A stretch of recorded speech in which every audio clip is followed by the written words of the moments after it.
Texas is on the verge of dramatically shifting its stance on cannabis-related products.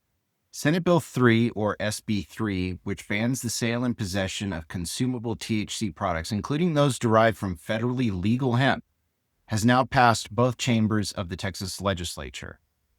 All eyes are now on Governor Greg Abbott, whose signature would make the ban official starting September 1st, 2025.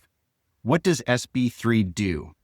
SB 3 targets all intoxicating variants of tetrahydrocannabinol, or THC, whether it comes from marijuana or industrial hemp.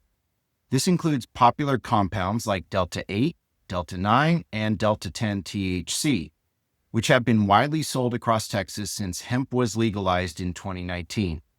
Importantly, the bill does not ban non-psychoactive cannabinoids like CBD, cannabidiol, or CBG, cannabigerol. Those will remain legal under state law. Possessing or selling banned THC products under SB 3 would be considered a Class A misdemeanor, or punishable by up to 12 months in jail and/or a $4,000 fine. Who supports it and who doesn't? Lieutenant Governor Dan Patrick has been one of the strongest supporters of the bill, citing concerns about underage access, unregulated potency, and misleading marketing practices that he claims target children. He and other backers argue the state must take urgent action to protect public health. Opponents, however, warn the consequences could be severe. Hemp industry leaders say the law could destroy a booming sector that employs tens of thousands of Texans and generates billions in economic activity. Patients and veterans who rely on hemp-derived THC for pain, anxiety, and seizure control fear losing access to safer alternatives to opioids and prescription drugs. Retailers and small businesses have described the legislation as a death knell that will lead to mass closures and job losses. The effect of possession of marijuana charges. The Texas Hemp Farm Bill, officially known as House Bill 1325, was signed into law by Governor Greg Abbott on June 10, 2019. The bill defined hemp as the plant Cannabis sativa L, and any part of that plant, including the seeds of the plant and all derivatives, extracts, cannabinoids, isomers, acid salts, and salts of isomers, whether growing or not, with a Delta 9 tetrahydrocannabinol concentration of not more than 0.3% on a dry weight basis.